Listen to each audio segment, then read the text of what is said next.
வணக்கம். வேட்டு நியூஸுக்கு வரவேற்கிறோம். நேற்றைய தொடர் கேள்வி. 6வது கேள்வி. G7 வெளியுறவு அமைச்சர்கள் கூட்டம் எங்கு நடைபெற்றது?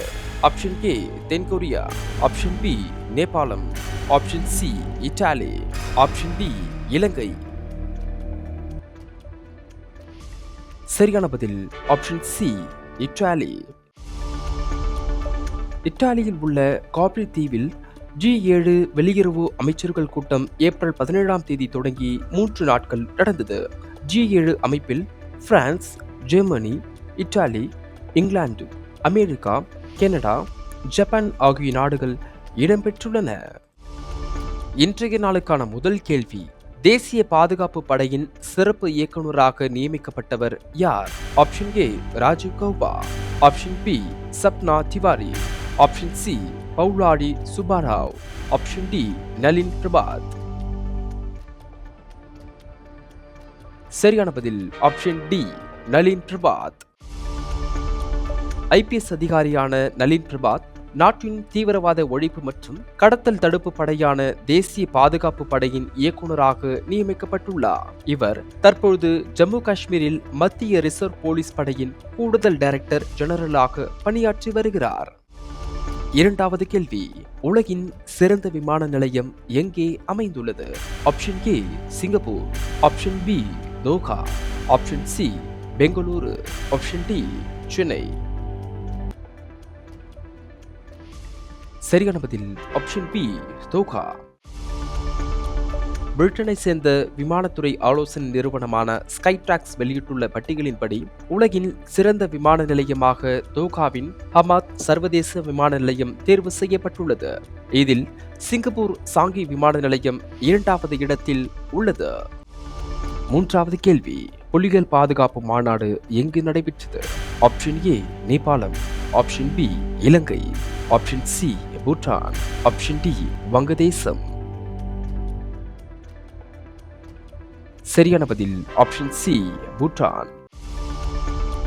புவி தினமான ஏப்ரல் 22ஆம் தேதி தொடங்கி 2 நாட்கள் புலிகள் பாதுகாப்பு மாநாடு பூட்டானின் அந்நாட்டில் ராணி ஜெட்சன் பேமா வாங்சுக் தலைமையில் நடைபெற்றது. புலிகளை பாதுகாப்பிற்காக அடுத்த 10 ஆண்டுகளில் ரூபாய் 100 கோடி நிதி திரட்டுவதை நோக்கமாக கொண்டு இந்த மாநாடு நடைபெற்றது. நான்காவது கேள்வி.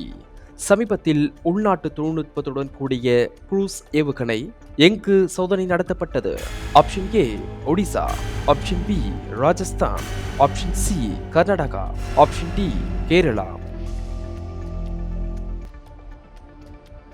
சரியான பதில் ஆப்ஷன் ஏ ஒடிசா.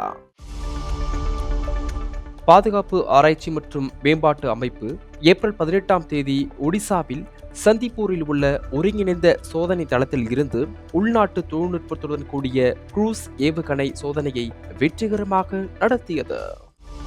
ஐந்தாவது கேள்வி. 2023-24ஆம் நிதியாண்டில் நாட்டின் பின்னாக்கு ஏற்றுமதி எத்தனை லட்சம் டன்னாக உள்ளது?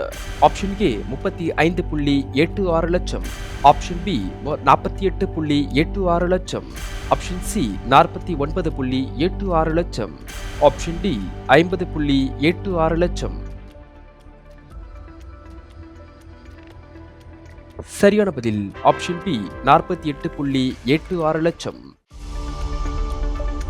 இந்திய எண்ணெய் உற்பத்தியாளர்கள் சங்கம் வெளியிட்டுள்ள அறிக்கையில் இந்தியாவில் கடந்த 2023-24ஆம் நிதியாண்டில் பின்னாக்கு ஏற்றுமதி 48.86 லட்சம் டன்னாக புதிய உச்சத்தை எட்டியிருப்பதாக தெரிவித்துள்ளது.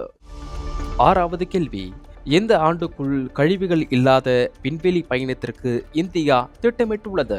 Option A 2027, option B 2030, option C 2035, option D 2040. இந்த கேள்விக்கான சரியான பதிலை கீழே உள்ள கமெண்ட் செக்ஷனில் சொல்லுங்கள். இந்த பயனுள்ள வீடியோவை உங்கள் குடும்பத்தினர் மற்றும் நண்பர்களுடன் பகிர்ந்து கொள்ளுங்கள். கரண்ட் அஃபேர்ஸ் குறித்த வீடியோக்களுக்கு தினமும் வேட்டு நியூஸை படியுங்கள். வாழ்க தமிழ். நன்றி, வணக்கம்.